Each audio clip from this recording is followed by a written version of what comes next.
Okay, Yulia, can you hear us now? Yes. Yes? Yes. Okay. Thank you.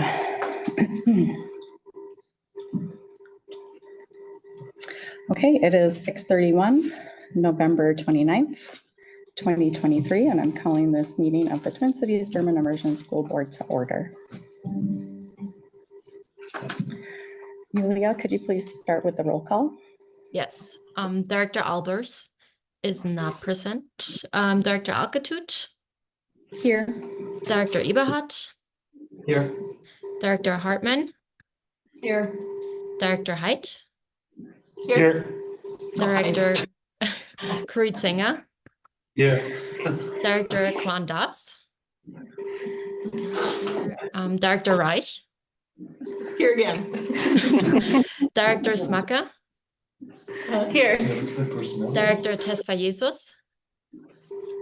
Not here. Director Yemaniap. Here. And ex-officio member Executive Director Klinsing. She is not here as well. Yes, thank you. Director Klinsing is excused tonight. She has a family issue that she's working on. And we welcome Principal Elizabeth Senfenig in her place. So thank you for attending tonight, Elizabeth. Glad to be here.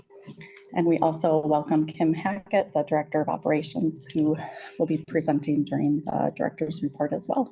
Yeah. Welcome. Thank you. All right, let's begin with our mission, vision, and values. The mission of the Twin Cities German Immersion School is the innovative education of the whole child through German immersion. Our vision is andere hören, andere sehen, Weltoffen denken und handeln, educating multilingual world citizens who hear others, see others, and think and act with an open mind. Our values are curiosity, kindness, challenge and support, intercultural engagement, and community. We acknowledge and appreciate that TCGIS is located on Wapekute, Dakota traditional, ancestral, and contemporary homeland near Lake Minnewaca in the land now known as Minnesota, Minnesota Makoche. Our presence here is linked to generations of Wapekute stewardship over their land, as well as to the historical and ongoing injustices of settler colonization that impact Indigenous people to the present day.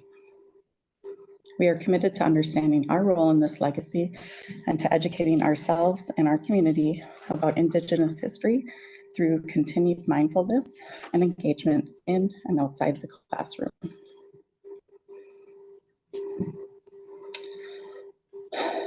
All right. First item on the agenda is the consent agenda, approving the prior month's board minutes and today's meeting agenda. Director Reich, would you make a motion to approve the consent agenda? I will move to approve the consent agenda. Thank you. Is there a second? I second. Thank you, Director Kritzinga. Without objection, or I will ask for unanimous consent to approve the consent agenda. Any objections? Fantastic. Yulia, did anybody sign up for public comment? No. No. All right. Thank you. Could you please pull up the special recognition slides? Yes.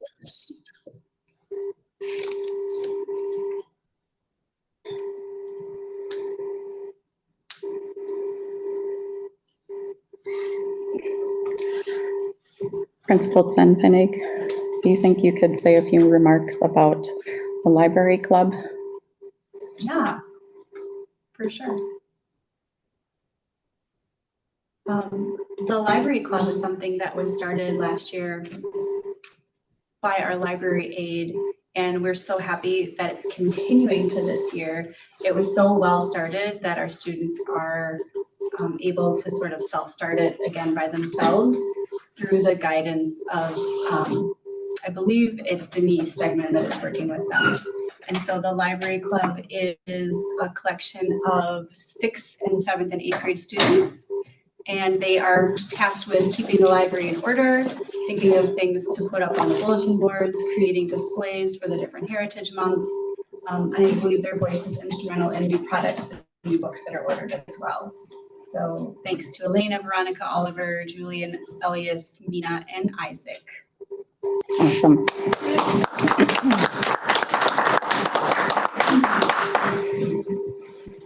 And next, the board would like to recognize the PTO executive team.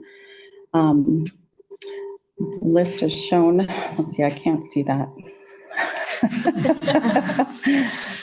I'll have to pull it up.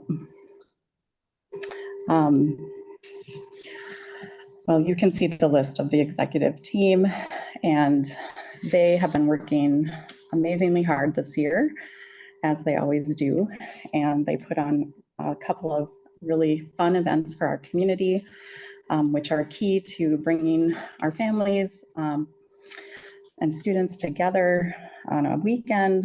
The Oktoberfest 5K Fun Run was in early October or end of September. Great turnout. Our track team was present and showed us all how fast they can run. And yeah, it was just a lot of fun to see everyone together, and the winners got a beer stein. So my son took one of those home, so that was pretty cool. And then the Halloween event was also a really special day for our community. It was a really cold day, so they moved it inside, just pivoting at the last minute. So thank you for the flexibility. And we'd like to thank those that particularly helped organize both of those events, and the families as well who hosted tables at the event and handed out candy to TCGIS kiddos and any community members that came as well. So thank you for all you do, PTO.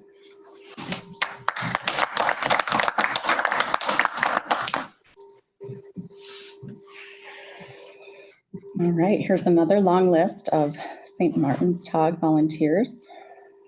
Principal Chen Pennig, could you recognize them, please? For sure, a long-standing community event here that's taken a couple of different shapes this year. It was really spearheaded by our art teacher and our drama teacher, so Amy Lenberg and Suzanne Hall, and then David Mice were also a really big part of that.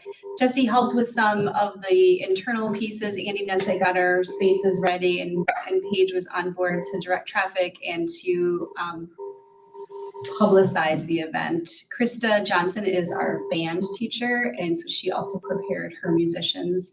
There were a lot of parents who prepared the boxes, I think, that you see over in the corner, and first grade parents who helped during art class to make the lanterna. If you were there that night, it was a beautiful night. The park was alive with lanterna and singing, and it was really joyful. It was a nice day to be a part of it. Part of this community. Thank you to all who helped on that.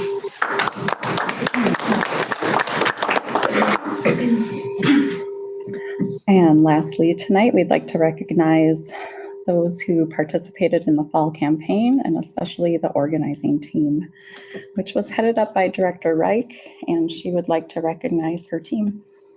Yeah, just a big thank you to everyone who participated in the fall campaign. It started off with Martin's Tog with a coat drive that was spearheaded by Charles Price over there, who's here with us tonight. So thank you, Charles, for helping us find a location to bring all of our winter gear. I'd like to thank our students who collected $1,944 in coins. I think that has to break coin collections record. And the teachers who helped patiently collect all those coins. And then obviously all of the people that contributed to our fall campaign through a financial gift. Gifts to our annual fund make a big difference, and they make a lot of our really important programs possible. Like I'm sure you read in the multiple emails that were sent out over the week. So just a big thank you to everyone who participated in that. A special thank you to our board who put together a challenge match that was unleashed after we counted all of our coins. And then I'd also just like to thank the project team, Katerina, Paige, Alyssa, Charles, and Wandy for their help executing all the little tasks that go into a fundraising campaign. So thank you to everyone who helped. Great job. Our total was $44,356 raised this far. So Awesome. we're almost little short of halfway to our $110,000 goal. Oh, well done, team. Thanks for your hard work on that. Okay, the next item on the agenda is our director's report. Welcome, Principal Saint-Fenig. Thank you for stepping in. And I'm not sure who is starting, if it's the Director of Operations or Elizabeth. I think the executive director report is first on the board packet, if you want to go in order. Perfect. Let's do that. I volunteered to be here about an hour and 45 minutes ago, and I just looked at this for the first time 20 minutes ago. So go easy on me. I think that I'm glad I'm sitting next to Kim because all of this Carrie's lines, I'm just gonna let her talk about the ones that I don't know what the words mean. So we'll start with the operational update. That was yours first. Oh, sorry, that was my mistake. Okay, no worries. If you could start with the executive director's report on the attendance report page.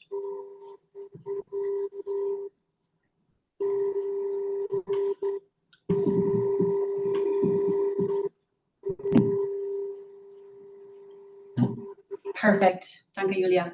Attendance report, our overall attendance rate is still staying strong, 94.79%. This month, grade 6 is winning with 97.36%. Solid attendance at TCGIS. Next slide, Julia. Do we have an actual competition between grades? We do, as of the last board meeting, we decided that we now sit at the middle school assembly. Oh, you do? Mhm. Nice. It's an unofficial contest, yeah. Enrollment, we are sitting at 585 with no offers out. We've still got a few spots open. We have a couple of kiddos starting in January. Next slide, please. Nicole Krashell is keeping us stocked on good information about our applications for 24 and 25. We're happy to report that we have 27 for general admission, 22 for household or staff preference, and then 1 early admission, which brings us to 50. We've got 53 applicants for next year. Met with another group of families this week and looking favorably at those numbers. Next slide. Budget and financial indicators. Our ADM is holding firm at 611 because of the 585. Our attrition rate since the beginning is 0.6%. You can look and see that we seem to stay sort of even Steven lately. We get one, we lose one, we get one, we lose one. Next slide. According to the board approved budget for 23-24, our debt to service coverage ratio is 1.07, so it's about 1, gets the green check. Cash on hand is 93. Projected net income, 3,542, keeping in mind that 40,000 of the ERC was used to keep this budget balanced.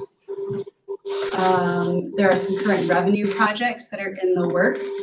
We've recruited 50 of 115 new applicants. That was the slide we just saw. Campus Planning Committee is meeting to consider some facility rentals, seeking some funding possible for language immersion, cultural heritage, reviewing cost savings, possibilities, and some budgeting processes to the tune of $150K. Next slide.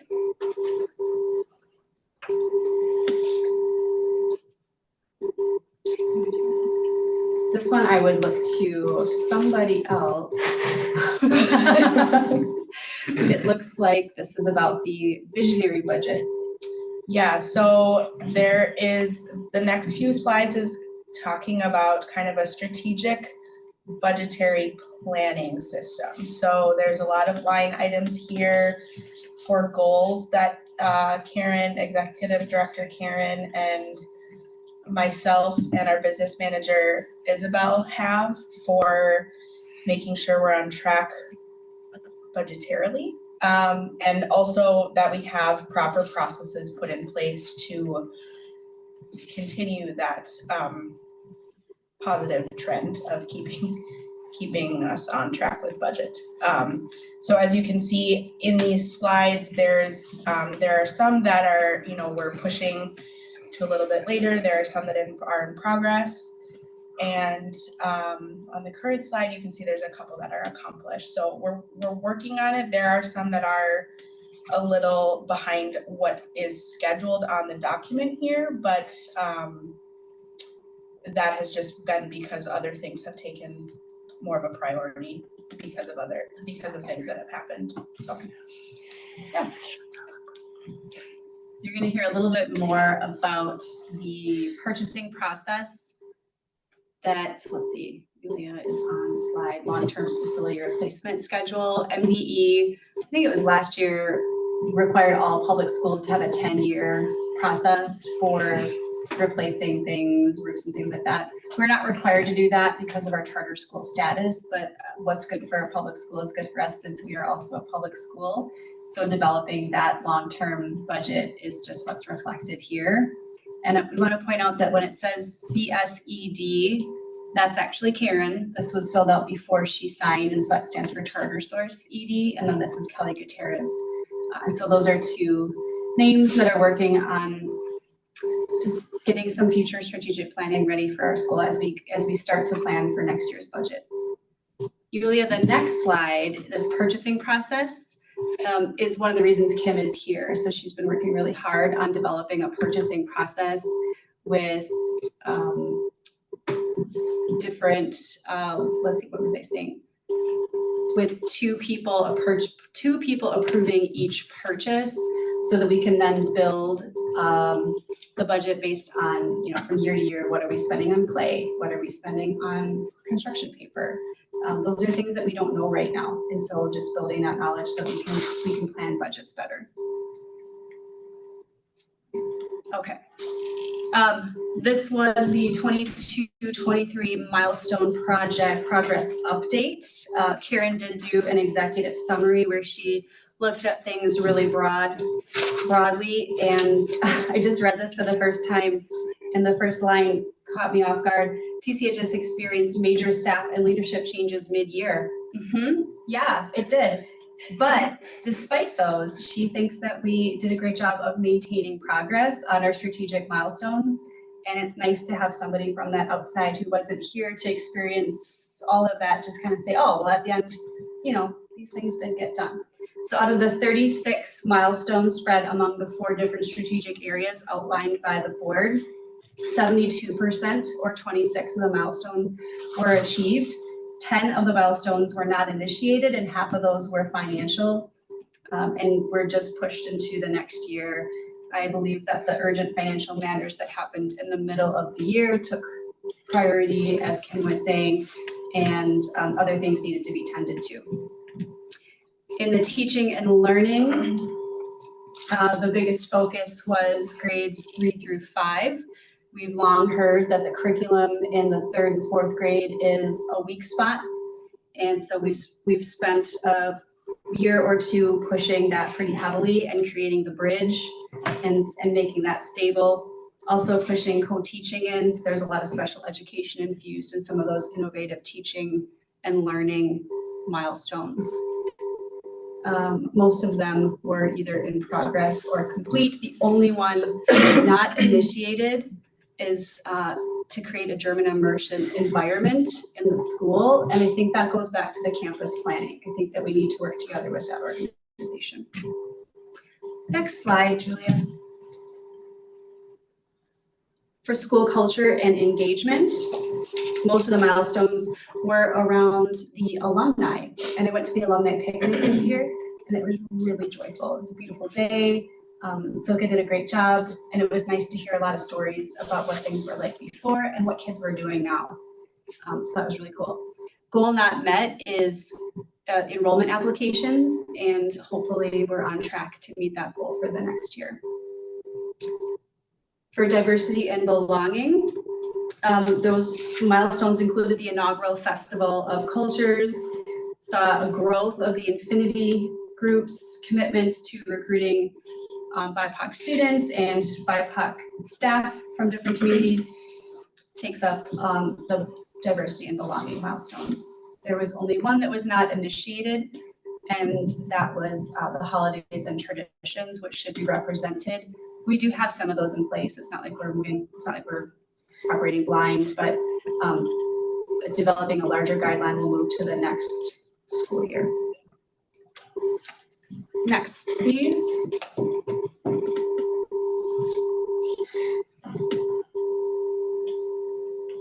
Yulia? Yes, that's the next slide.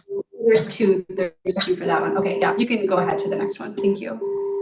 To financial stability. Yeah, great. For financial stability, this is the area where we saw the most not initiated, and I think it's because there were other priorities that needed to be taken care of. I know that the capstone one is being worked on. We're working on the, oh wait, that's a different Georgia job. Yeah, I'm sorry. I can't speak as much to those. The milestone summary is on the next slide. And out of the 36 total, you can see the numbers that were completed or in progress versus the number of not met or initiated. Are there any questions on the 22-23 milestone summary on any of those specific milestones? This year we linked stuff in sort of in the vein of what we do for St. Thomas when we prove all of the things. I thought it would just be really interesting for you to see some of the things that are happening. Let them speak for themselves.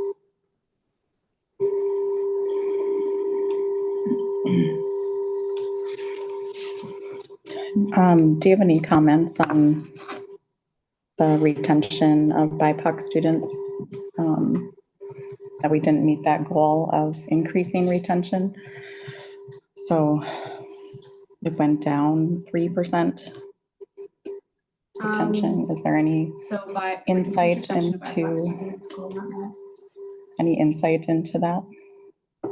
I don't have any insight into why they were, all families have different reasons for not attending. But one thing that we have done is we have added to the bullying survey in middle school, we've added a lens of gathering specific information based on racial identification, just to try to see if our kids of color are experiencing a different atmosphere or a different culture, so then we can look to hopefully repair some of those things.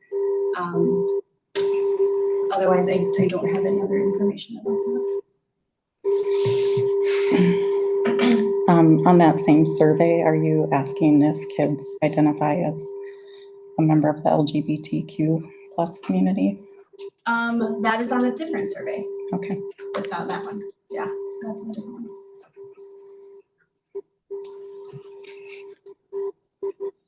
Any other questions? So does the other survey address bullying as well? They all address bullying, and they address it just with different veins of consideration, recognizing that kids identify in different categories. We've got it really, it's pretty cool. I think I'm gonna bring it, I'm not officially here today, remember? I'll be officially here at the next one. And now we have data from year to year and class to class. And what's super interesting you'll see is that the same classes have the same major problems by grade level, not by the cohort, but like 6th grade last year has the same biggest problem as 6th grade this year. So like we're super developmentally on. And then you can also see how trends have changed. And we can see if our SEL work is working or if our community is getting stronger in certain things. I'm excited to bring that data.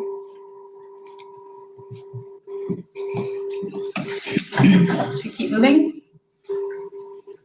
All right, these are some reports from different departments. This is the communication report.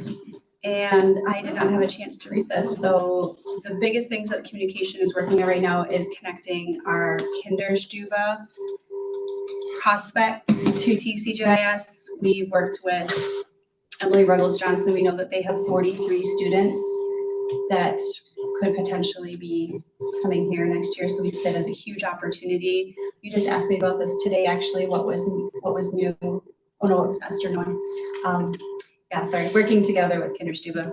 So that's coming up. Promoting TCGIS, the next one.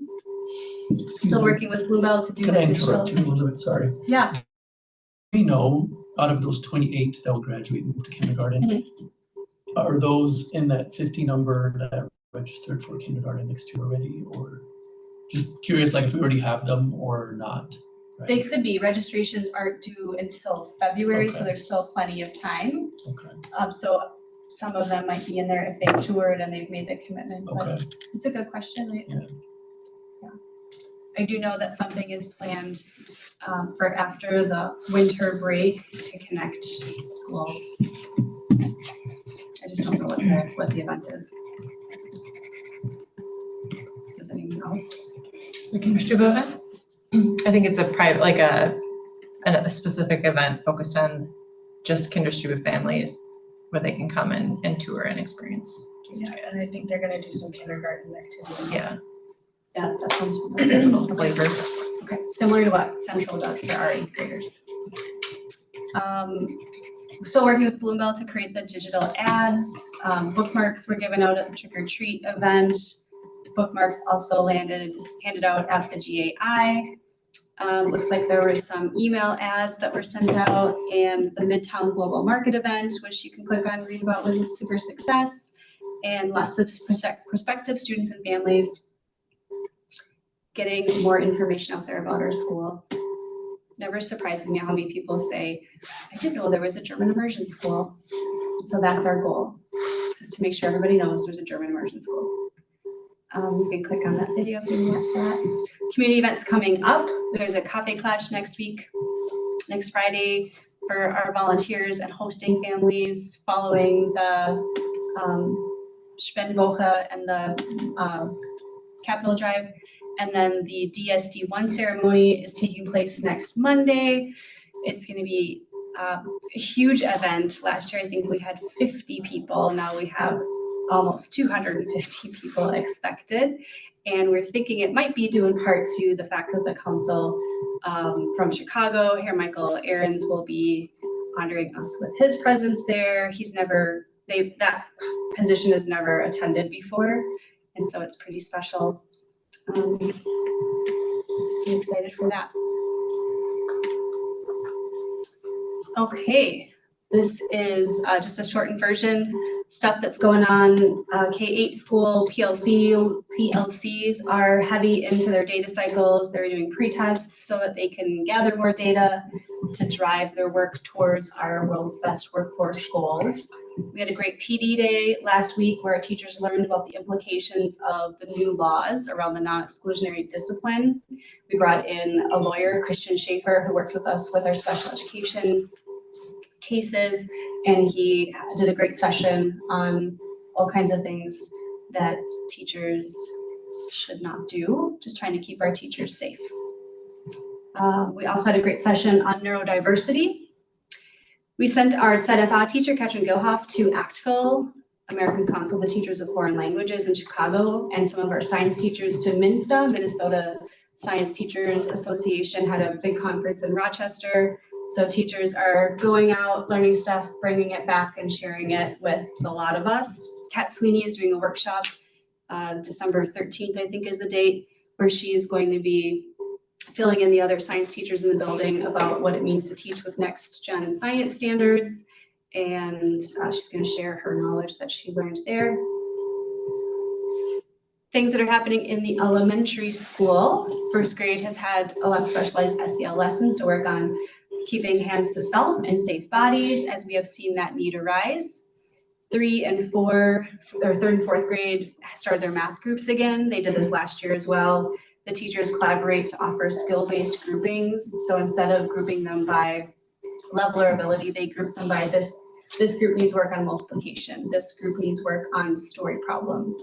And then they're multi-age groups, and we add in an interventionist or two, some interns, and then they go around in small groups and develop those skills. They do that every Thursday. In the middle school, History Day, school year 24 has begun. Students are diving into their topic, more on that later. 6th grade is doing some SEL work on kindness in response to a few bullying issues. Stuff that came out of the bullying survey for 6th grade showed that we needed some work on kindness. That work's being carried by all the members of the 6th grade team with the hopes of reteaching some expectations. Catherine Radicke is leading that charge, and the topic or the theme is Zynet. Be nice. There's some athletics starting for winter. We've got basketball, Nordic skiing, and indoor track and field. And I think that's all I have to say. Yeah, that's the last slide. Any questions? Good. Thank you for that update. No worries.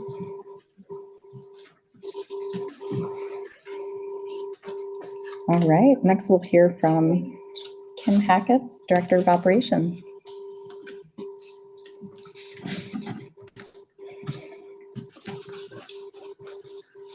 All right, so I'm going to talk a little bit about what we've done so far in the operations side of things since the school year has begun. I accepted this position at the very beginning of September, so I'm still pretty fresh, but we've hit the ground running so far. So the first thing, as Elizabeth had mentioned, we planned and implemented a purchasing process in which the biggest thing we needed and wanted out of this process was to, one, know exactly what we're spending our money on, where and when we're doing it, and two, be able to confidently say that we have the two-person approval system down, which is something that auditors really enjoy seeing. So what this process does, it's still a Google form that the staff and other members of the community can use that need something to be purchased for the school. It's still in the same spot on the staff website. But what it does is then opens up to a spreadsheet on the back end that we've customized to add a lot of other important information that we'll be able to pull later on when we're building our budgets for next year. And so every Wednesday, Executive Director Klinsing, myself, and Isabel, the business manager, meet to go over the requests that have come in for the week and determine, can we purchase this, and what is the need, and make sure that it's a responsible purchase, and kind of strategically plan out, especially the more expensive items that have been requested. Can we do it now? Do we need to wait? We have already moved some things to next year. We've done, half of things this year, and we moved the rest to next year. So we're trying to strategically make those purchases as we move along. Can I make a suggestion? Yeah. What really works in purchasing processes is if you have purchases over a certain threshold, let's say that's $10,000, to require competitive bids. Yes, and that is something that we do require, or we're going to require. We haven't had any purchases of that magnitude yet. At this point, we want to, at this year. At this point of this in the purchasing process, we want every single purchase, whether it's a $5 item or as big as $10,000, we want it all to go through this process. And then from there, the bigger items would then, the procurement process would kind of take over. And we would need to get those bids, yeah. Okay, that helps saving money a lot. Yeah, for sure. Okay, next slide, yes. So, and currently, This has not been implemented yet, but currently I'm working on an event planner process. So what this is going to look like is if an event, if a group, whether it's parent council, staff council, PTO, anybody within the building wants to have an event at the school, we will want them to request to have the event so we can make sure we have space for it, we have the staffing for it, things like that. And the planner will also outline a checklist of sorts that will need to be completed by the event coordinator to make sure that details are not missed and that when the event, the time and place of the event happens, there won't be other people needing to pick up bits and pieces that maybe have been forgotten, which has been happening in the past. So we want to tighten up those processes. So we're working on this currently and hopefully gonna roll it out soon, but it's just not there yet. We're dry running it with a couple events, yes. Is the event coordinator a representative of the school or a member of the requesting Great party? question. It would be a member of the requesting group. Yep, so parent council, for example, if they want, sorry, I'm picking on parent council, just first thing that comes to mind. If they want to have an event, it would be somebody within that group that is the one to lead the planning of that event. And then if somebody on staff, members of the staff have questions about the event or what is needed, that would be the person that they contact. But also that parent council member would work with someone on staff to be able to manage the logistics. Yes, yeah, so the checklist that I referenced will have, it'll be, do you need any technology? Please email Jesse. Do you need the doors to be open at a certain time? Let Jesse know. Do you need tables and chairs? Please let Andy know. Do you need the event promoted? Please let Paige know. So we don't want to forget any of those details and then get to a couple days before the event and we have forgotten to rent 250 chairs or something like that, so. Will the calendar be a part of that? Yes, And if so, can we start adding locations to the calendar? absolutely. That's a great idea. Yes. I will To the make note Google of that. calendar? Yeah, right now there's only so many that you can select. Not every location in the building has, selectable. Mhm. Yeah. Any other questions about that? Okay. No, Our- can I make a comment though? Yeah. I know this has been in the works for a while, but with the new knowledge of possibly renting out part of the school that's going to be explored by the campus planning committee, this is awesome to already have this being worked on. Yeah, we definitely need this Because it before will we can do that. definitely be needed for that. Yes. So great work. Yeah. Thank you, yes. Great, so Andy has been hard at work finishing up the Ramsey County recycling grant. It is something that was started long before I was here. But our final report is due to the county at the end of the calendar year, so next month. And so Andy and I met with our county liaison person who has a lot of knowledge on the grants and what is needed for the report and what can really be sustainable moving forward as a recycling program. So we've met with her a couple times. Andy has met with her much more than I have, but we're working hard to get that final report submitted to the county. Recently, Andy purchased an outdoor garbage and recycling enclosure for the playground area. And they had a special meeting with the company that they ordered it from to get German signs on the front of that enclosure. So he's very excited about that. They ordered it before Thanksgiving, but it won't be here. It's cutting it close for the new year. It might not be here till January, but we're crossing our fingers. So we'll get that report submitted to the county along with all of our receipts, and that will be closed up. Other How much is updates, the grant? Do you know? I think it was around 27 to 29,000. I can't remember the exact number.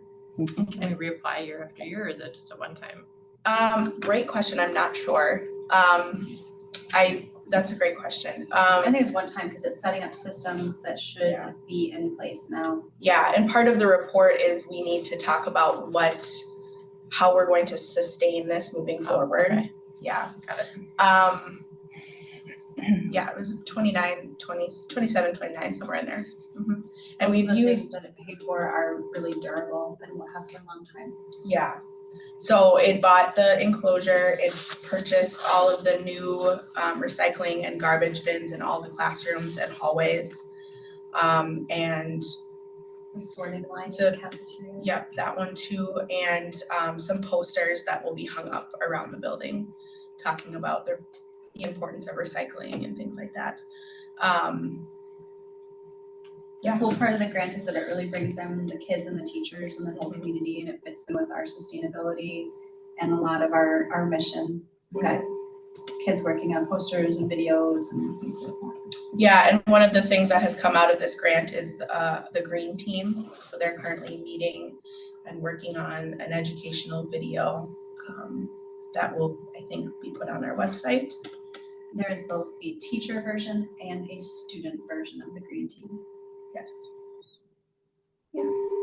And we've used all but I think a couple $100 of the money. So we have to submit all those receipts and things to the county with our final report.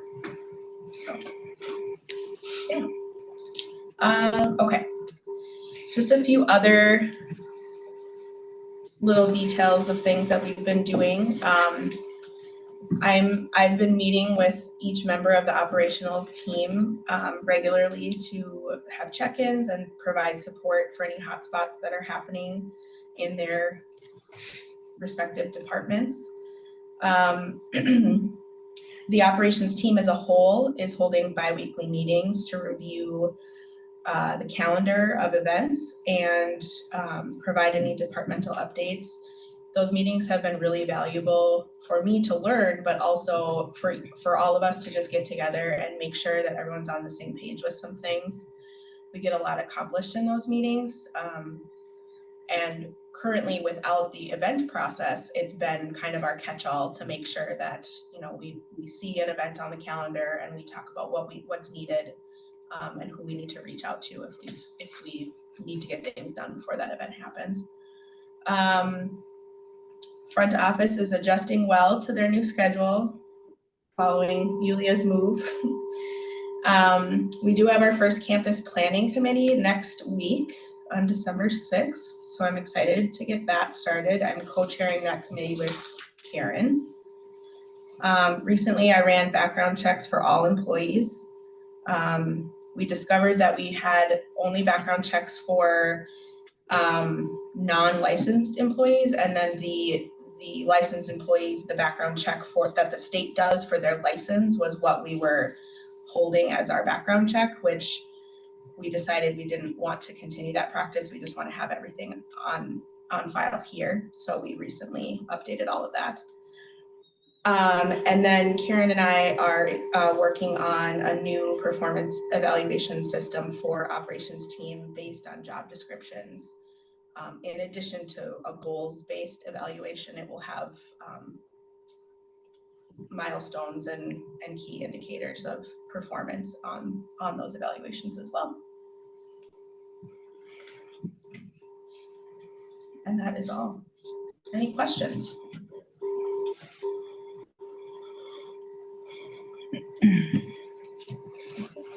Thank you. That's a lot of work. Thanks.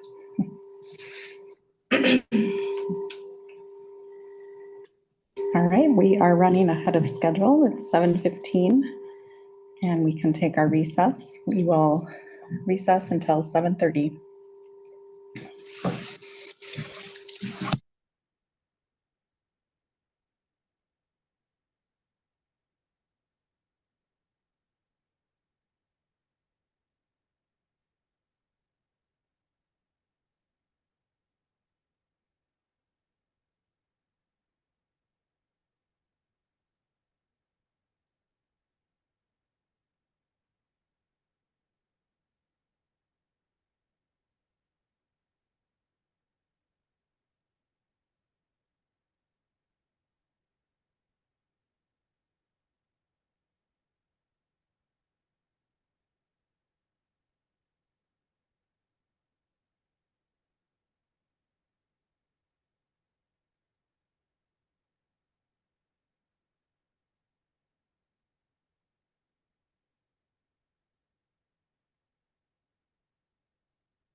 salad But- or something. But Anyway, it's anyway, I there's dropped an off the actual form at farm, the but then there's a office. program The associated with finance the committee farm. figured out. Yeah, totally. Thank you for dropping those off. I think Yes. they were Oh, fingerprinted that documents. sounds really familiar. Oh, Something oh, like yeah, that. yeah. And then there was And they the, brought Alex's class in to the do toiletry the stuff. final Oh, weeding and yep. like They were very, very Yeah. appreciative. preparing Awesome. for They were like, winter or Yeah. whatever. so And they covered that Where? with 4 Yeah. hours. like, oh yeah, we're. You're like, Service. "Good, did you Yeah, they remember?" must have something like that place for Yeah. schools to require it. Yeah, how you It's can- about giving Yeah. altruism, so we figured this was a good idea to do. And I told them we'll probably do it again next year. Can you hear us, Yulia? I think it's a. Yes. this is where people walk. Awesome, thank you. Awesome. It's also the thing that we've been saying, like we're involved in our community, we're supporting it. Yep, exactly. Multifaceted benefits. Have a good night. Okay. Okay, it is 7:31, so we are bringing this meeting back to order. Next item on the agenda are the liaison reports. Let's see, Director Smaha, would you be able to start as the parent liaison? Yeah, so really the only update is reporting on the parent orientation night, which feels like longer ago than a month, but it was not, but it was less than a month ago. So that event went really well. I think it was a great opportunity for the parents to see all of the different parts that go into the school and of the school that they don't normally get, especially at kind of the back to school night. So in my own head, I was looking at it in comparison to back to school night, and it went way more in depth, which was great. And it laid out all of the options for parents and families to get involved in however way they're interested in or would like to. So yeah. It was a great event. I agree, it was great. All right, I'll go next as the administrative liaison. Director Cleansing and I continue to meet weekly to discuss anything that comes up. We have a rolling agenda and we talk about a variety of different things. And one thing we're working on is wrapping up the edits to our strategic plan. This is something the board has been working on for months, and we plan to get the edits finalized, shared out with the board probably within the next week. And then we'll review that at the January board meeting for final approval.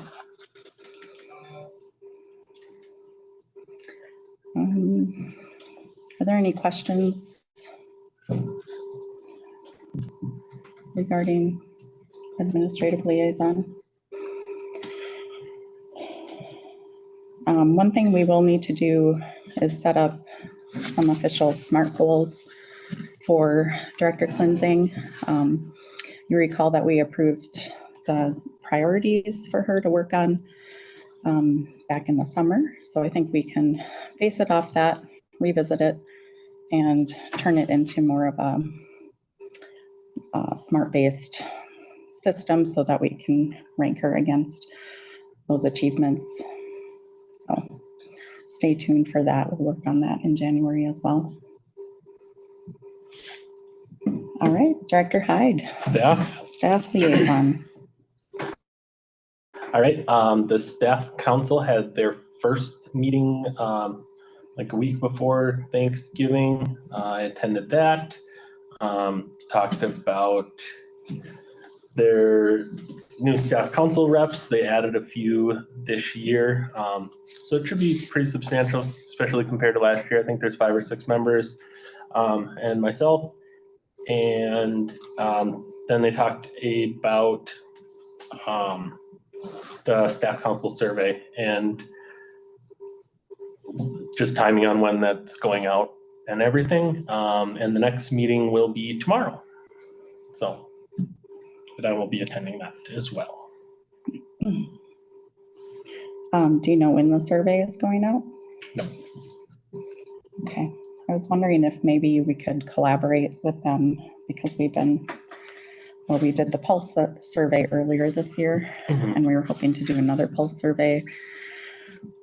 So it seems like we could collaborate on, Yep, they brought up the pulse surveys as well, and I did bring up the idea of collaboration somehow. So we'll probably talk about that more tomorrow. okay. Sounds good. Before we survey them again, does it make sense, have we like addressed all the comments and stuff that came out of it?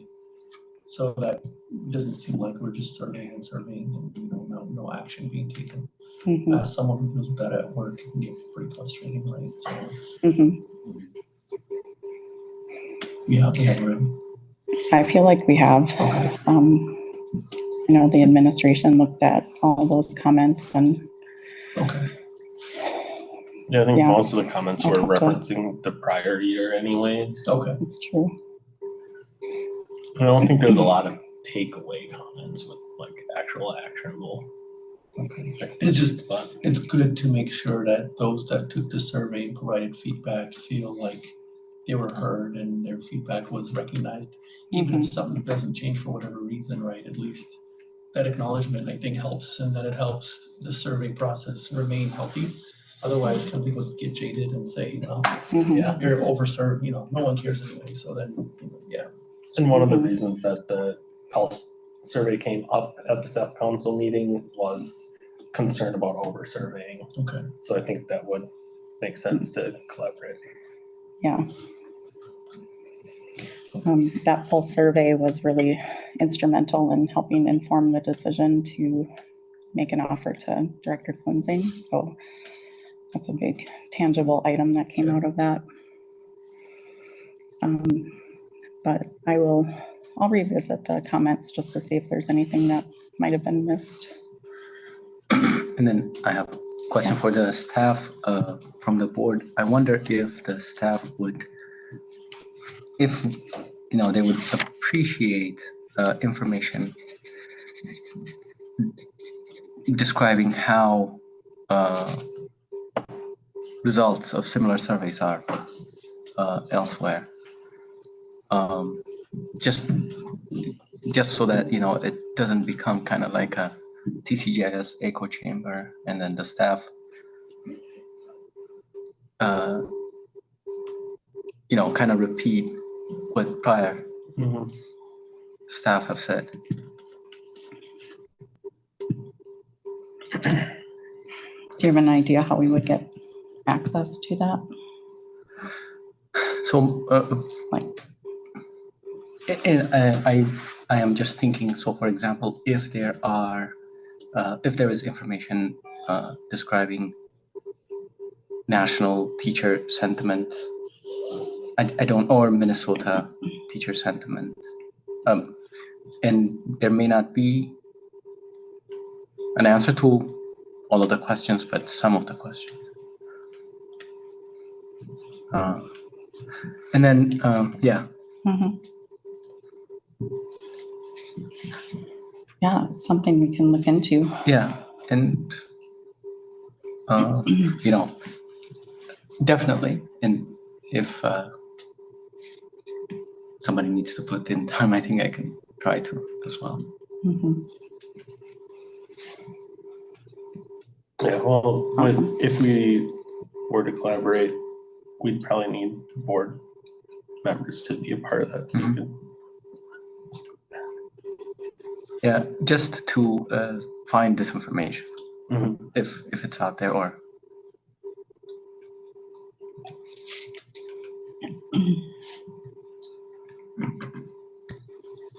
All right. Any other thoughts? Okay. All right, we'll skip the next agenda item since our academic officer is not here tonight. And that brings us to our board committee reports. We'll start with that's me Director again. Hyde. All right, notes from the last finance committee meeting, which was 3 weeks ago now, 4 weeks ago, November 7th. We went over enrollment, which was at 582 at that time. So it's like it's ticked up a few. looked at the September financial report and supplemental report. Lots of good questions on the supplemental report again. We also introduced the working budget for this finance meeting, something we generally introduce in the late fall, early winter every year, is adding another column to our budget with, you know, what current activity is looking like. For that, we are using our enrollment of 587 that we talked about adjusting down. And I think we finally resolved to have Nicole's enrollment updates sent to Kelly as well, who's our accountant with creative planning. So it can just be a true working budget based on current enrollment. So I think that will work. And I think I saw Kelly's email on Nicole's last enrollment update anyways. So maybe she's already getting it. The working budget, you know, the original budget was based on 611 students, and with the working budget based on 587, there's obviously a significant impact to our budget. It's about $180,000.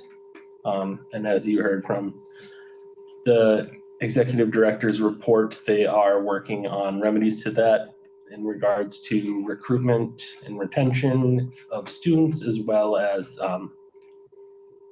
looking over the budget to see if there's anywhere we can save some. We also talked about our current cash accounts, and we'll be following up at next week's finance meeting on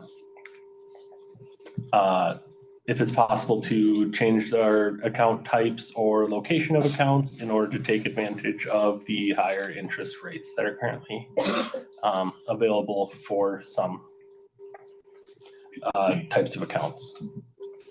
One thing we also talked about was our meeting next week will be on Google Meet, as we have been meeting virtually for a while. But our January meeting, is it January or February? February, because I think there's no meeting in January. We'll be in person. So it'd be fun to get the finance committee together in person again. So I'll make sure that the full board has some, you know, decent time before that to try to plan to come if they would like to join the finance committee in person. Maybe have it be a little bit of a longer meeting to provide some time for, you know, we'll bring snacks. Do you want to come so you can bring snacks? Sure, I'll be the snack lady. Would you just do it in hybrid or just in person? I think we're going to try to do it just in person. If someone who is now an integral part of the finance committee had an issue, we could maybe open it up to hybrid. But I think the plan would be to do this one just in person and then go back to virtual for most meetings and maybe figure out a cadence of like 2 virtual, 1 in person or something like that to move forward. Because I personally don't have interest in doing all in person for finance meetings, because having 3 screens very much helps when you're looking at numbers. So any questions?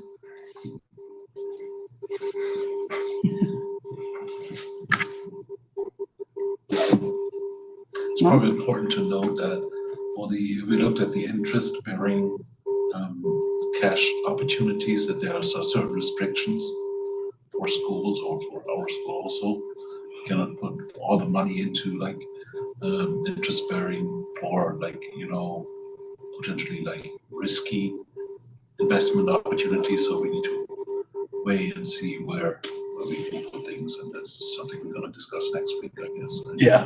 Yeah, Kelly did send me our 4 accounts and what types they are currently. I haven't been able to look into them anymore, but I'll try to have a little more information before the meeting next week, but hopefully we can have some takeaways after the meeting next week to have people have some tasks to look into certain types of accounts. And we did also discuss the potential of potentially switching banks if the current bank doesn't offer what other banks would.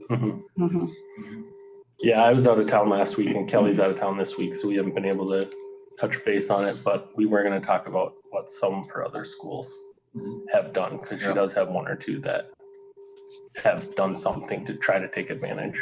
The advantage isn't, it's harder to take advantage of the current interest rates for charter schools, but there's some possibilities There's there. some, there has to be something. I did send an email to our authorizer representative, and I haven't heard back on if there's any guidance from them on investments that are allowed or not. But I'll follow up with her again. Yeah, I actually looked at that email Monday to see if there was a response. So good to follow up probably.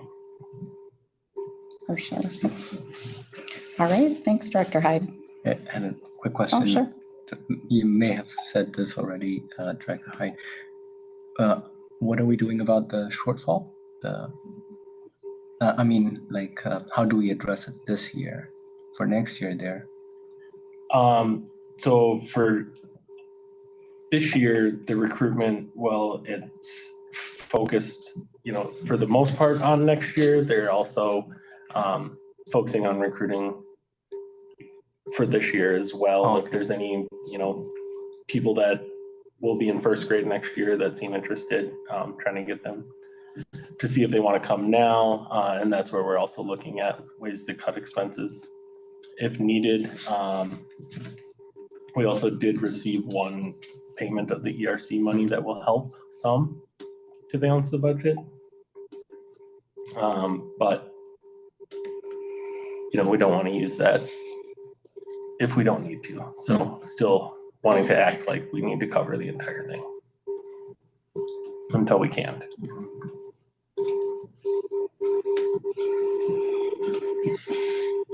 Has there been any other updates from the ERC as a whole? No. I looked into it a couple weeks ago, just did a bunch of Google searching and looking around the IRS website, and I couldn't find any updates.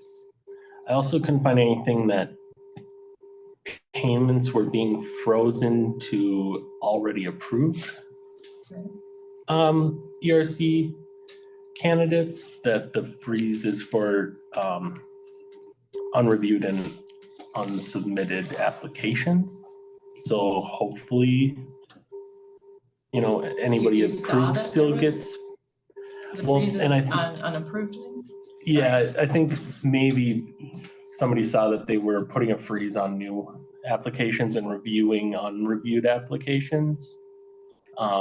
And thinking that maybe there is going to be a freeze on payments also. I haven't seen anything that proves that. Not saying it's not true. So there's a little hope that we will still get that.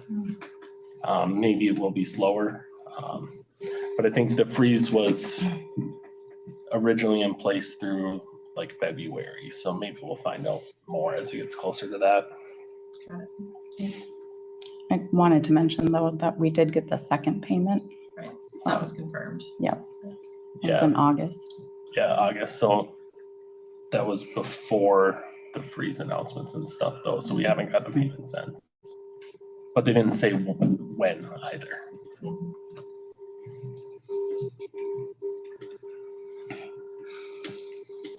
All right, any further questions? If not, we'll move on to the Fundraising and Development Committee.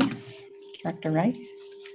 Yeah, so at the beginning, obviously, I kind of gave a quick update, but primarily last month, our committee was working to finalize everything for the week of giving. As I shared, there was an effort this year to kind of broaden what we were doing to both be generous to our community beyond TCGIS through our coat drive and our hygiene item drive, and then also engage our students in a way that was age appropriate and fun, while also looking to our families to continue their generous support of our school. So all total, like I said, we're at $44,356 towards our $110,000 goal. So we have a ways to go, but we're in a good spot. So our next kind of thing that we're doing is our thank you coffee clutch on the 8th. So that should be a fun way to thank our volunteers, our donors, and everyone else who supports our school community in a meaningful way. As we're looking ahead, we're planning to be sure to thank everybody who participated in our fund campaign through personalized outreach and a number of other upcoming opportunities to engage people within our school walls and halls, because that's obviously an important part of people feeling the impact of their giving and being excited to support our school. So we're working on plans for a Valentine's Day event, and hopefully planning for a way to engage grandparents in the spring as well. So stay tuned for more on that. All right. Any questions for Director Reich? All right, great job, thank you. Director Smaka, Communications and Outreach. So this month we worked with Paige, basically on everything that was given in the operations report earlier, on the preschool outreach plans, the ads, all of that type of stuff. We also went over the press release for our new director that will go out next week, I believe. And then moving forward, we're going to look at ways we can potentially use our logo for affinity groups. We're also looking to recruit someone to our alumni subcommittee who has a student who's both an alum or has students who are, one is an alumni and one is currently at TCGIS, so that we have a connection to the alumni community. So if anyone has any ideas, send them my way. And that's it. Yeah. Awesome. A lot of great work going on in communications. Fun to see. Thank you. Yeah. Question for communication. Mhm. You said outreach for preschool Mhm. and potentially at the GAI. Yep, Kinderstube as well as other preschools that they have specifically targeted in our community, in areas we want to reach that we don't typically reach. Yeah, they call them preschool with opportunity. So maybe like a more non-traditional preschool, so an immersion preschool, or like the preschool that's at Dodge Nature Center, or maybe like a Montessori type model. So people that might appreciate a slightly different school experience for their kids that would draw them to an immersion school. So targeted outreach. Focused. Yeah, yeah. Targeted outreach to those, and then continued outreach to kind of our schools that are in our neighborhood, as well as schools that could help us in our recruitment for a more diverse student body. One thing we had talked about for those was having an application ready for them. Like, for example, so at the GAI, if there are TCGIS applications just available. And then another one was if there's like a tablet with a TCGIS application that parents can fill out right there, and then wherever these outreach centers are. I think that's kind of the point of the Kinderstube special tour that's happening. I don't know if there's going to be help at that event to fill out applications on site. Do you guys know? I don't know. Yeah. I think it's still being planned though. Yeah. So. Okay. Yeah. Mm-hmm. I also don't know how robust the application is, like if it could be filled out on site, or if it's something that you maybe have to have all your kids' information. Right. I don't know. Yeah, I don't know. It's been a while. Same. But it's a good thing to bring up, Yeah. at least to have a paper copy or something with the link, a QR code that they can scan or something. Yeah. Mhm, mhm.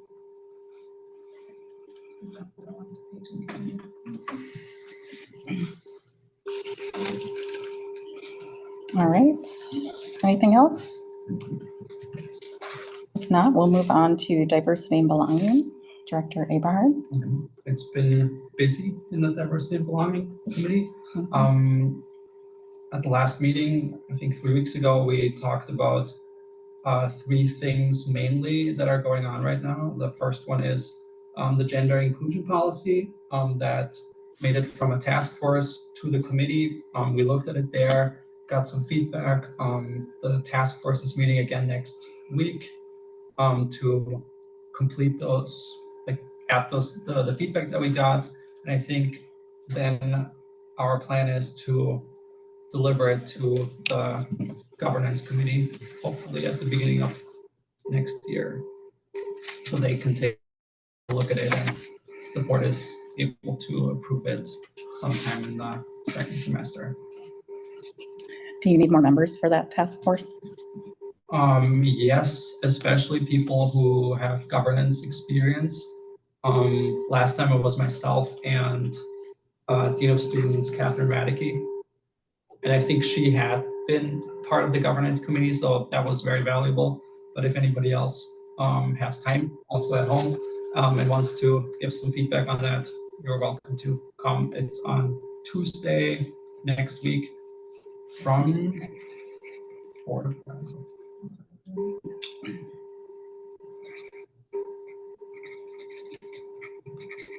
From 6 to 7.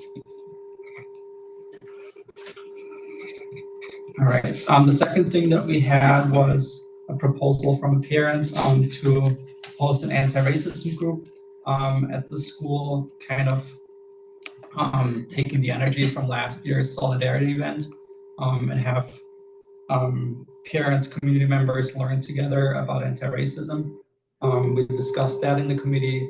We saw the need that there's more discussion needed on what the goals are, what the context is of this group. And this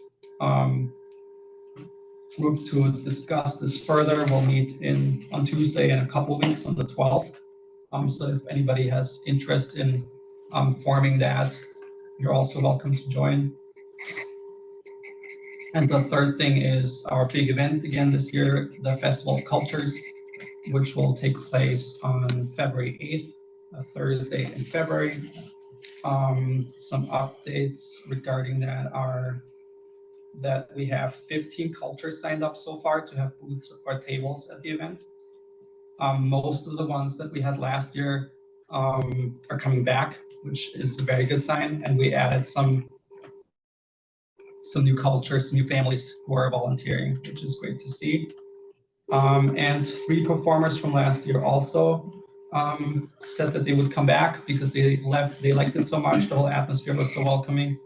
And our goal is this year to add some new performers, especially some performers outside of the German-speaking countries. And we have some really good leads for some South American groups, maybe a Native American group that could join and perform a dance at the event. Yeah, and this Festival of Cultures Planning Group is meeting bi-weekly, so our next meeting is in 2 weeks because we met on Monday this week. Those are the main updates. A lot of meetings. It is. That's why I felt bad when I texted you yesterday. I can't make this one. Awesome. It's great and exciting to see everything happening. If someone from another culture wants to participate, how do they sign up?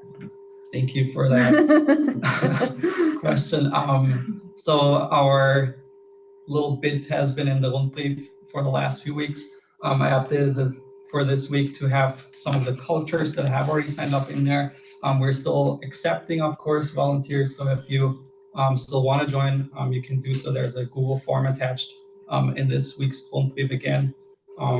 Yeah, we don't have a maximum limit. Then I just noticed their committee of the whole meeting is that date, It's what, February 8th. we'll change that. Figured we would. No worries. Done. All right. Yeah, and if any TCGIS community members have connections with performance groups from different cultures, please reach out to them, and if they're interested, connect them with Director Eberhard. So It's going to be a lot of fun. All right. Anything else on that? If not, we'll move on to governance and leadership development. Director Hartman. So I guess I never know whether I should just go ahead and make a motion to approve the ones that are up for tonight or describe them first. Maybe I'll make a motion and then describe them. So make a motion to approve policy 806, which is crisis management, and policy 112, which is a new policy called malicious and sadistic conduct. Thank you for the motion, Director Hartman. Is there a second? I'll second. Thank you, Director Hyde. Okay, Discussion. so, yeah, I'll give an overview of these two. And then I want to talk a little bit about first readings and the agenda. So these were linked in the directly in the agenda. Hopefully you had a chance to read them. Policy 806 is one that's been talked about over a number of meetings now. The biggest changes to this policy were made in order to address new changes in the law that require active shooter drills. So there's a whole new section 4 on that. There were also some tweaks in the vocabulary for behavioral health crisis interventions, and they made a distinction between short-term behavioral health crisis interventions and long-term recovery interventions. So that's now reflected in the policy. And then a few other things sort of sprinkled through to sync it up with changes made in the laws, and then also just stylistically to make it more directly, more specifically applicable to a charter school. So you'll see those changes in there.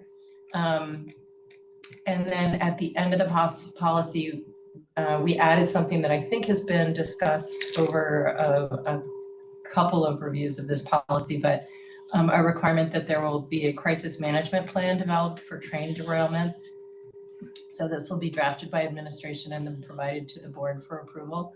We also sort of figured out that the crisis management plans, almost all of which are in place, have not been routinely submitted to the board. So the executive director is going to work with administration to create a process, and she said probably each August they will come before the board for approval, and those will be considered part of the crisis management plan. Any questions on that one or other comments before I move on to 112?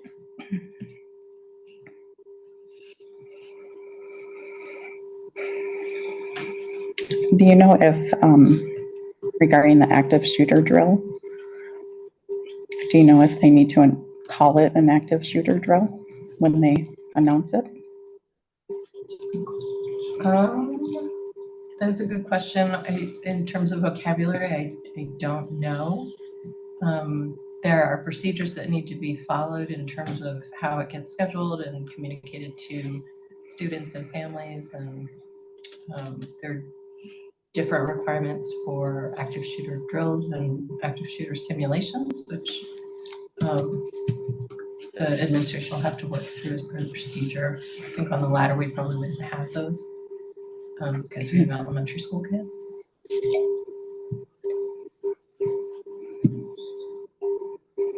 I see under student mental health and wellness, they say the announcement must use concise and age-appropriate language, and at a minimum, inform students there is no immediate danger to life and safety. So that would suggest that no, you don't have to specifically call it that. Yeah.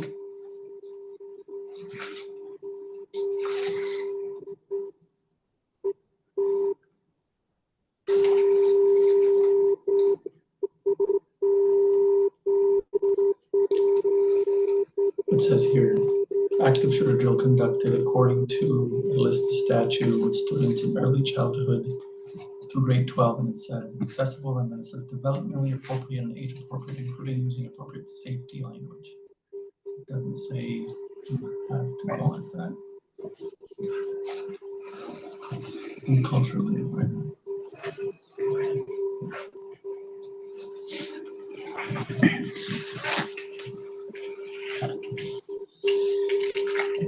Any other questions or comments?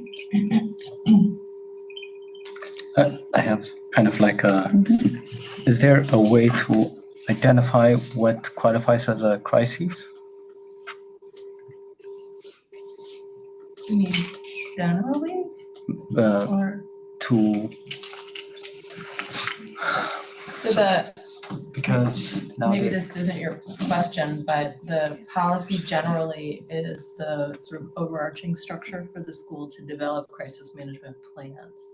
So the school will have a fire plan, and there have to be various pieces of the fire plan, and how it's communicated, where kids are supposed to go, where staff's supposed to go. And there has to be a severe weather plan. We now have to have a train derailment or, you know, something going wrong with the train tracks that are close by. That's what made me think of this. Did that recommendation come from the state, that, you know, who's giving directions as to what kind of plans need to be? There is some direction from the state. Some Okay. of this is directly from the statute, and the active shooter drills are specifically required by the state, and they'll have to, you know, figure out the intervals that they're required. What was the one we talked about? And Elizabeth was commenting that they usually try to get, maybe it was the fire one. They usually try to get to one of those in the first like 5 to 10 days of school. So kids know that routine once they're in. Kevin, you can probably talk to the things that actually have to happen, not in response to a crisis, but in preparation for a crisis, right? And this,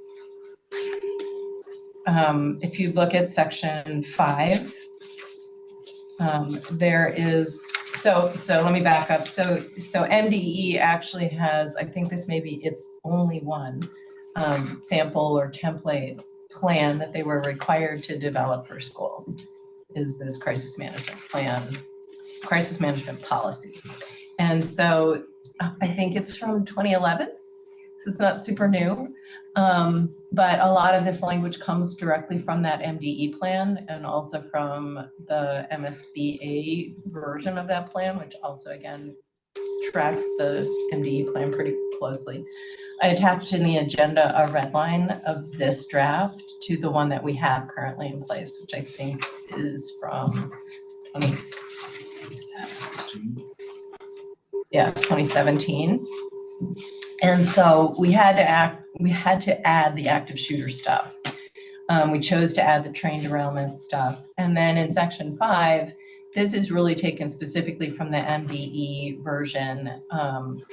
And it says we will develop the crisis management plans. They will be approved by the board periodically. And then gives a list of sample procedures that are available in a resource called the Comprehensive School Safety Guide. And Elizabeth has access to that, and she's provided it also to Jesse Whitney, I believe, who's, this is part of his job now. He gets to help with the crisis management stuff. So most of these plans, if not all of them, already exist, and would kind of set out the procedure that the school will use. Did that answer your question? Yeah, I was just, yeah, thanks. So the active shooter drills are required by the state for the school to hold? I believe so.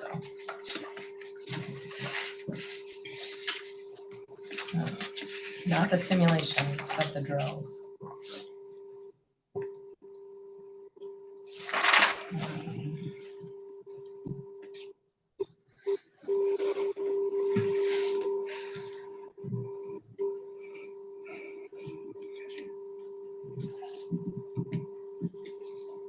It looks like students can opt out.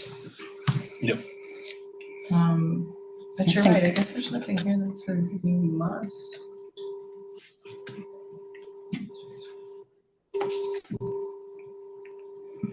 An active shooter drill conducted according to the statute with students in early childhood through grade 12 must be accessible, blah, blah, blah, blah, blah. Active shooter protocols must include blah, blah, blah. So this references Minnesota statute 121A037. Private schools and educational institutions not subject to section 121A035 must have at least 5 school lockdown drills, 5 school fire drills. There you go, that's the 5.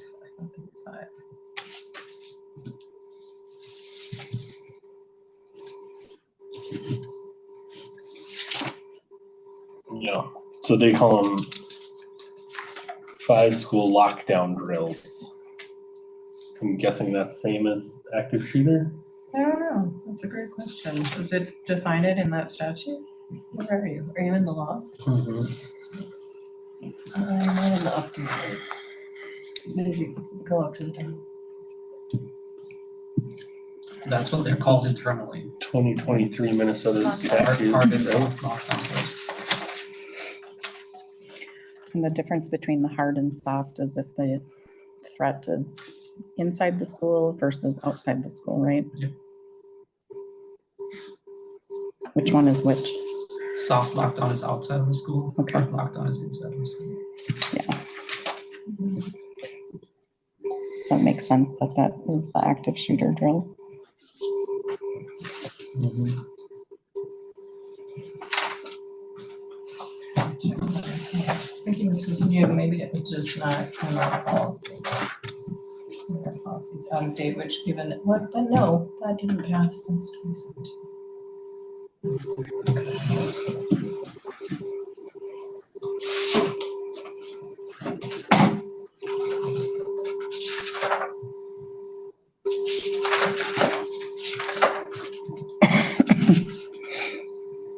Do you have a question still? Yeah, well, I'm asking if it's required because later in the policy we say it's a board meeting. At a regularly scheduled school board meeting, a school board of a charter school that has conducted an active shooter drill must consider the following: the effect of active shooter drills on the safety of the students and staff, and the effect of active shooter drills on the mental health and wellness of students and staff. And I'm just confused as to why the state would require us to have one and then we have to reflect on it. If we have no choice, why do we have to reflect on it? I'm not saying we shouldn't, but This is all worded as if, so I think that's a good question. I don't think anything in here requires that we do it, and doesn't the language say if we do it, or does it say the board? well, because this section says a school board that has conducted an active shooter drill must consider the following. Yeah, so I think it leaves it open for us to not do it, but these criteria apply if we do this. It is new, by the way, it's part of the Students Safe at School Act. I think that's a good question. I don't know that it changes the policy requirements, unless we wanted to change our policy and say we will not ever have any of these, which I don't know that we want to. Not sure that's responsible. I found an NPR article from this summer where it says the state doesn't mandate that schools conduct active shooter drills. I was just looking at the same. Okay. But does require the 5 lockdown. But they do require a lockdown drill. Yep. So that could be for any reason. And I think Does the active shooter drill count as a lockdown drill? I don't know. I think what was changed was that they have to be accessible developmentally and age appropriate, and they have to be reflected upon now. Sorry, I couldn't make that meeting. I feel really bad that I'm doing this here.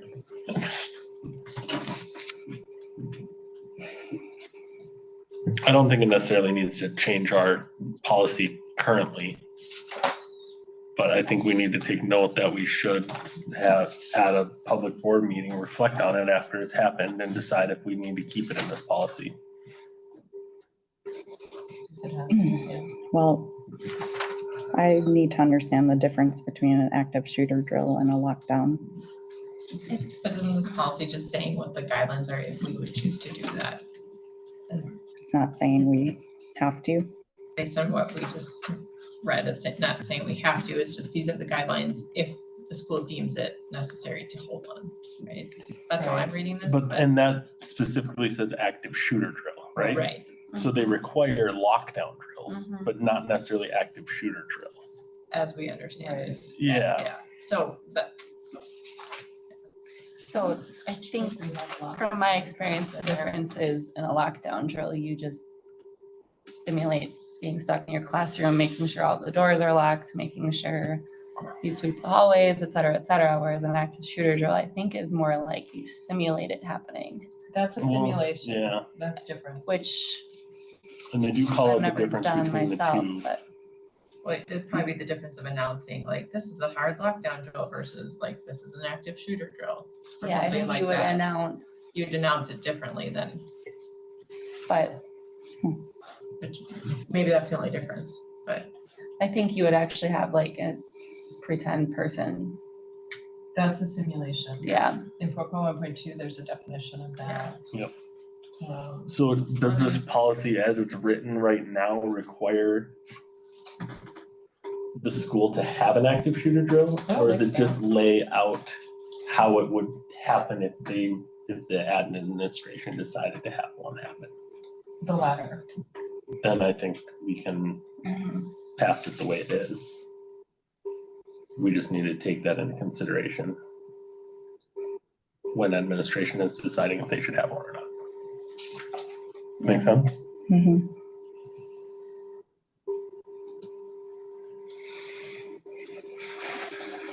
Interesting, that's what they sent to them, but yeah.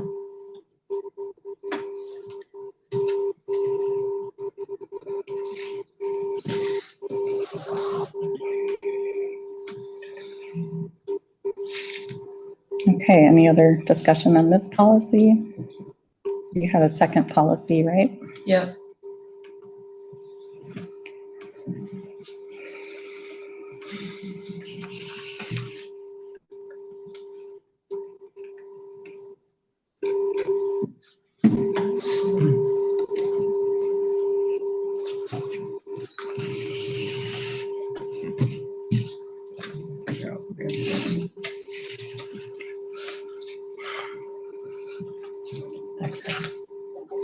Yeah, so the second one is a new policy. There is a new law that came out of the 2023 legislative session that requires the school board to adopt a written policy that addresses malicious and sadistic conduct and sexual exploitation by a school staff member, independent contractor, or student enrolled in the school against a staff member, independent contractor, or student at the school. As you can see in the draft, the policy is required to, quote, prohibit malicious and sadistic conduct as defined in the law that involves race, color, creed, national origin, sex, age, marital status, status regarding public assistance, disability, religion, sexual harassment, and sexual orientation, and gender identity. That's maybe not a direct quote, but that's the gist of what it is. So it's taking the bases that are under the Minnesota Human Rights Act and make it illegal to discriminate on those bases, and turns it into a prohibited conduct under this new 121A 132. It also has to prohibit sexual exploitation. So the committee talked about this and made a decision to go with a freestanding policy rather than weave these requirements into the bullying policy, the harassment and violence policy, or the, I forget, there's like 2 other policies that touch on harassment and this kind of behavior, partly because of the scope that it does apply to staff or school personnel, contractors, and students. And in the draft policy that you looked at, we added volunteers. So if there's somebody volunteering as part of a school function, they would be included under this policy. The other thing we thought would happen, which I'll preview, it did not happen, is there's a requirement that this policy be posted throughout, quote unquote, the school building. And so we thought, well, we'll do a 1-pager that we can post you know, wherever, whatever we decide is throughout. So clearly on the bulletin board with all the like EEOC stuff and the, you know, employee stuff, there'll be one there, and then we'll have to figure out where else it goes. And that's a little bit different than what the current law, I believe, says on the harassment policy or on the bullying policy. I think we have to post a summary of that policy. So we're going to be looking at the bullying policy again, and we'll be looking at those details. So it turns out, because the statute requires that the policy address a number of procedural requirements, most of which are directly borrowed from, in fact, there's a cross reference to the bullying statute for the reporting and investigation procedures. That's plowed into the policy, and that's why it ended up being longer than we had initially hoped.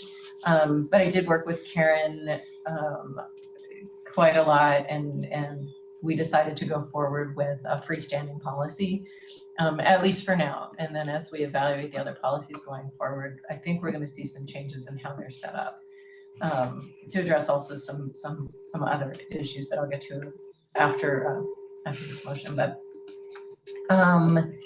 the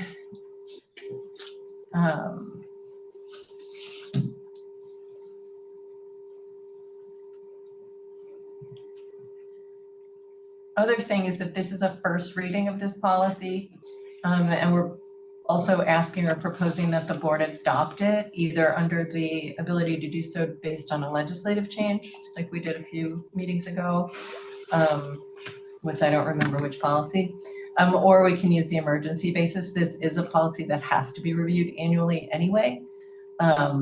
So it doesn't, I don't really care which basis we do it on, but that would allow us to waive the requirement that the policy be read twice prior to adoption. This decision or this recommendation is being made so that we have a policy in place. This requirement went into effect August 1st, I think, July 1st or August 1st, and would then satisfy our obligation to have this policy in place. I think that's the gist of it. So I said I'd talk about this after the motion, but one of the things that also came up kind of concurrently was that Principal Zenfinig asked to look at policy 413, which is in the 400 series, which is staff, and it's a harassment and violence policy. But the scope of the policy is actually much broader than staff. It's staff, and it's all school personnel and students. And based on using this policy, she would like to separate the staff out from the students.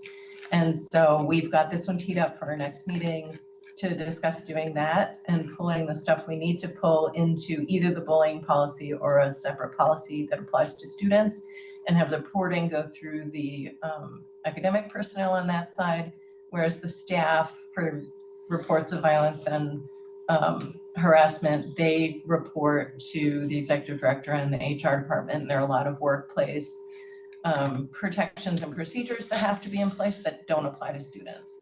So we will be working on that. And then obviously we'll look at and make sure that this malicious conduct policy goes with it as well. I guess the last thing I'll say is the this new malicious and sadistic conduct, and that's literally the name that our legislatures put on the statute. So we get that to work with. But it is a fairly targeted, fairly narrow kind of conduct.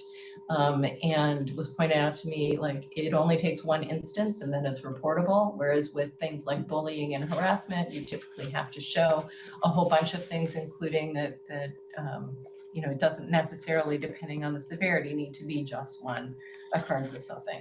That's not true of this policy, and it also has to have that discriminatory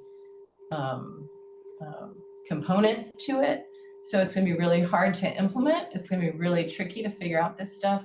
One of the reasons that going forward, we're going to make sure that our procedures all line up and don't contradict, or hopefully are identical, is because I think when an incident report comes in, it's not going to be immediately clear what policy we're even under. And so to help kind of administration be able to work through the process and figure out what do we do when, we'll try to sync all that stuff up. Lauren, is there any, given that we're in a school setting and there are developmental things that happen on the playground and whatever, where we're teaching kids how to behave in the correct way, are we at all concerned? I mean, I know we have to have this policy, but are we at all concerned that, you know, one instance on the playground is going to lead to something more severe than what it maybe was intended to be because of this policy of only having it be one instance? Yeah, well, right. So Karen and I talked about that, and it's going to be up to us, to the school, to whoever's, you know, they define a Hostile learning environment. well, right. So it's different. Intention. Yeah, it's got to meet the definition of malicious and sadistic conduct first off, and it has to be directed to one of the things in section 3.1, right, where it narrows it. So it's not only has to be creating a hostile learning environment by acting with intent to cause harm, by intentionally injuring another without just cause or reason, or that's one thing, engaging in extreme or excessive cruelty or delighting in cruelty, right? So you gotta have one of those going on. And a lot of like mean kid behavior can probably fit in there, right? But it then also has to have the component of it's either sexual exploitation. There's no definition of that. We'll have to come up with our reasonable interpretation as it's applied to a given situation. Or two, it has to be conduct involving color, race, color, creed, national origin, that whole list there, right? Mm-hmm. So if it falls into that pattern or falls into that definitional structure, then yeah, we're gonna have to follow this policy. We did talk through, and I think got comfortable with section 5. The language in the statute says that the policy has to lay out disciplinary actions, but then it goes on to say it can include positive behavioral interventions, which I think teachers don't, or academics don't typically think of that as being discipline, right?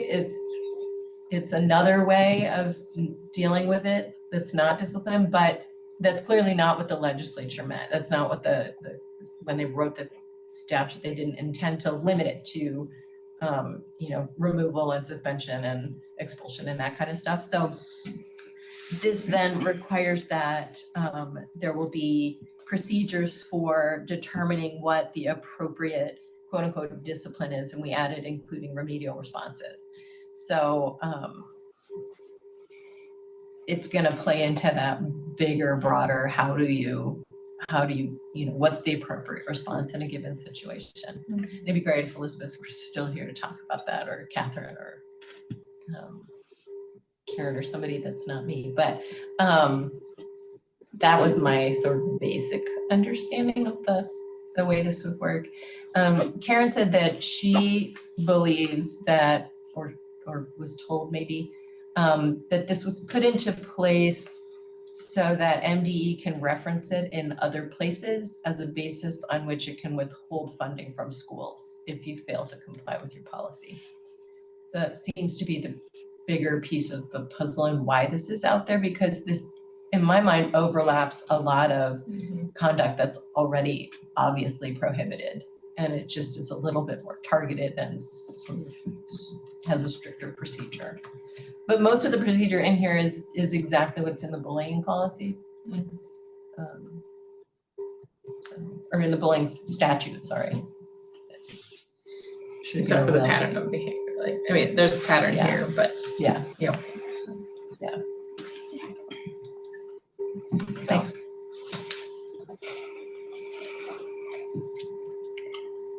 Any other questions? So is the idea then to pass this tonight under that new state requirement? That'd be the easier one, yeah. And then revisit it in the spring? Since we have to do a yearly review anyways, or would tonight count as, is it a school calendar year or a It just says calendar annual. year? So, Annual. yeah, I think during the school year. So it'll be reviewed again in the spring or fall. Correct.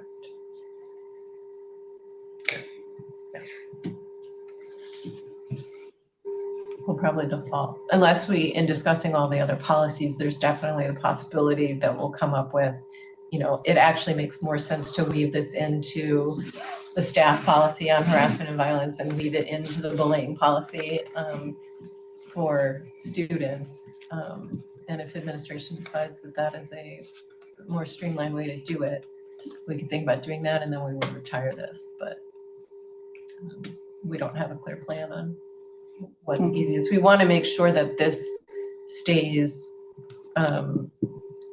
as narrow as it has to be, right? That we're not expanding these narrower requirements to broader, to things that don't fall under the definition of sadistic or malicious and sadistic conduct under the statute.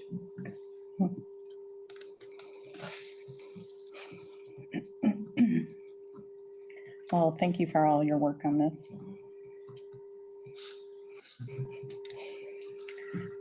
Any other questions or discussion? Okay. All those in favor of approving these two policies, please say aye. Aye. Aye. Opposed, say nay. Motion carries.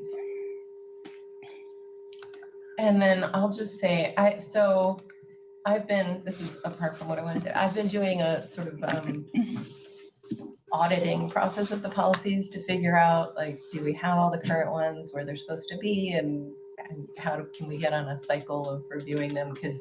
Because of a variety of things happening that took attention away from the regular cycle, we've got some that are falling behind and we have to figure out how to kind of get those in.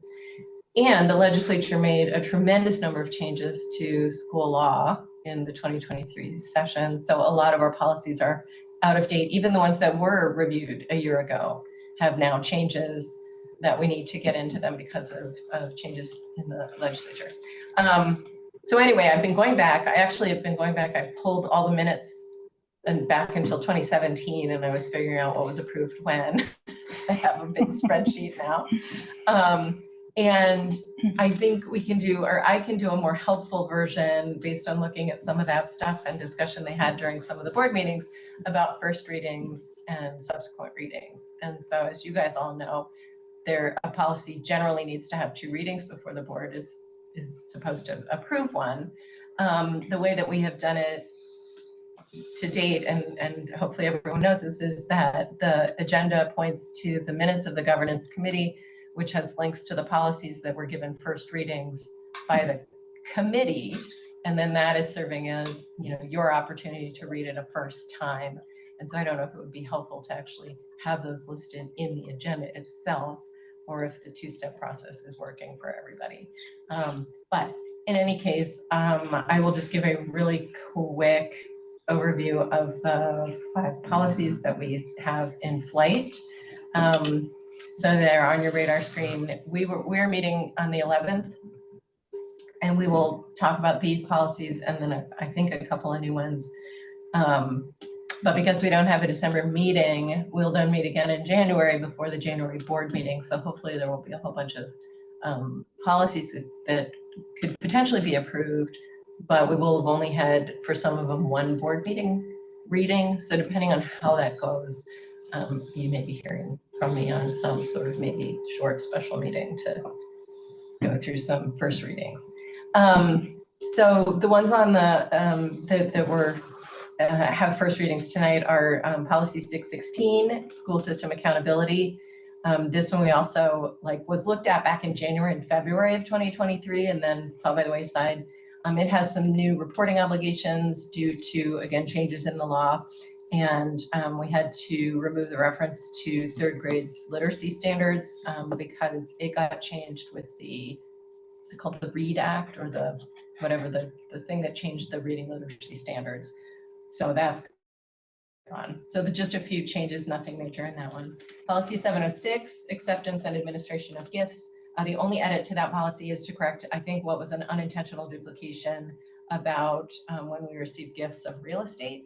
It's listed in 2 sections and probably should only be listed in 1. So that's what it does now. And then policy 413 is the harassment and violence policy that I talked about earlier, that currently applies both to school personnel and students. And we are at this time planning to make that one apply to staff only, and then move content to a policy in the 500 series for students. And then we also have done more than 1 reading, but in the first reading category, because it's not ready for approval, is policy 506, which is the discipline and code of conduct policy. This one, we've had a lot of discussion, and we have integrated a number of changes into that one based on changes in applicable law. There's now a limitation on the use of dismissal for kids in kindergarten through 3rd grade. So that is in the policy now. You can do it, but only under limited circumstances. And then we added references to the use of non-exclusionary disciplinary policies and practices. So, and also the use of recess detention. So interestingly, like, we were already well ahead of the curve. So a lot of this stuff that the legislature put into law is telling schools to try to do things that we are already doing and have been doing for a long time. So it's just kind of some tweaks to our policy. We did not have to do like a major rewrite. And then we had to add a section addressing new reports that are required when the school uses reasonable force. And we're still working on a complaint procedure. And then in the meeting on December 11th, we're going to be looking at also policy 514, which is the bullying prohibition policy. This one has needs to be looked at in connection with 413, right? And then, like I talked about, and then we want to revisit the reporting form, which hasn't been done in a few years, and I think we need to make sure it's updated with the bullying law. And then the last one is policy 215, which is the Board of Directors elections policy. And we've identified that we need some updates to that. I did find out there is in my homework, there's a one that was approved later, but we can't find it. So we need to look for it. Someone has it. The link is broken to the one in the agenda. So anyway, hopefully we can come up with that one. So your recollection was correct. Takes so much time. That is what I have for tonight. All right. Amazing work. Mm-hmm. Oh, except for the non-com, but I can do non-com, yeah. So the nomination committee is kicking off, and the nomination committee's responsibility is to try to recruit people to run for the board. So if you are interested in running for the board, the nomination committee members would love to talk to you. They include Lori Hartman, myself, and Emily Albers, and Yulia Henriksen is our staff member. Thank you for participating. Is there anybody else, Lori? That's it. Yep. Okay, so we'll get started on the recruitment work. Our schedule for leading up to the elections is that we'll announce in January a call for nominations in our run brief, and that will go, let's see, through March. And then our election is slated for April 25th through May 3rd. And at our committee of the whole meeting, we reviewed who is rolling off the board, and I'm finishing my 2nd term, so I'm rolling off. And Lubert is finishing his 1st term and rolling off. Kevin is most likely not running, and Lori is most likely not running. So we'll have 4 board members rolling off. And we did discuss the possibility of decreasing our board size from 11 back down to 9. We were a 9-member board back in 2019, 2020. And then per our bylaws, we were allowed to increase to 11. So we added a couple spots to do that. The goal was to increase the board's volunteer capacity. And I think that with administration that we have in place now, I think it's potential that we could decrease back down to 9. But we did discuss how we need to make sure we have all of our committees covered with a board member to chair them. So we need to think that through and decide if we're at a point to do that or not. So, but we will be looking for community members. So if you have any community members in mind who would be helpful on the board of directors of TCGIS, send their names our way. That would be great. Yeah, and then depending if what size we end up, we might be looking for parents too. And maybe 1 teacher. Yeah. So if we go to 9-member, our bylaws say we should be 5 parents, 2 teachers, and 2 community members. So in that case, we would be looking for a teacher as well. All right. Just looking through our committee of the whole notes, and I had a link included here on some notes I took during while I was listening to the Minneapolis Public Schools public comment, covering a few different things. And I thought I would mention some of the things, just reacting on Wandy's question about what's the kind of comparison out there for atmosphere at other schools. So for the most part, these are mostly parents that are giving public comment, but there are schools that have no English language learner services because they don't have a teacher to teach them, despite having 85 students who qualify for that. They've currently frozen enrollment in all 5 of their dual language schools. That's Spanish and English dual language. And there's a high demand for that. So they were asking for those programs to be expanded. I pointed this out to our recruiting team so that they can keep this in mind. Just a remarkable amount of testimony to the importance of learning a second language. So, and that their district motto is urban education, global citizens, and that they think that they're not really meeting that if they're not offering languages. So I found that interesting. Another parent complained that their classroom in 1st grade had 30 to 31 kids. So they were asking for that to be split into another section to have 20 per class.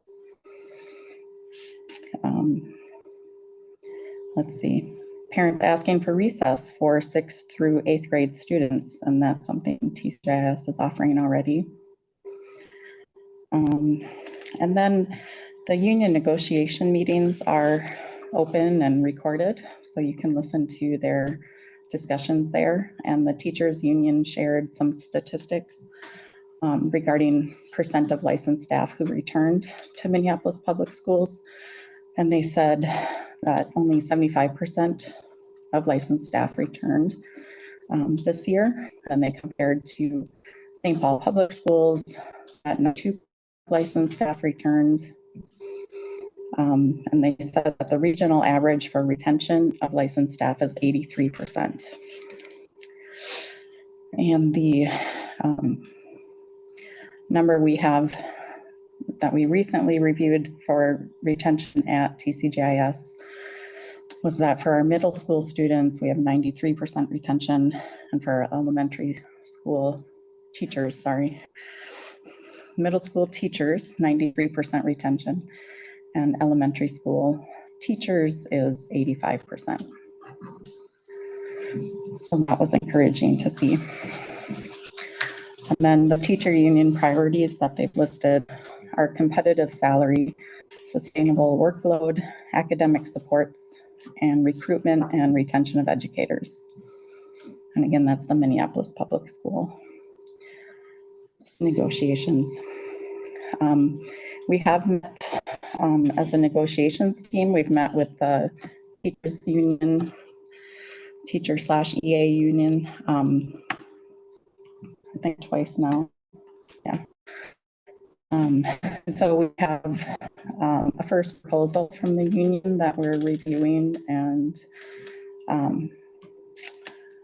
we're preparing a response. So we're working through some numbers and seeing what we can do. All right. I think everything else from Committee of the Whole we've touched on.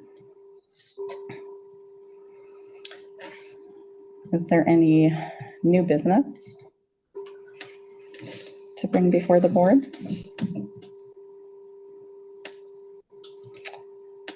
Hearing no new business. Without objection, I'll adjourn the meeting.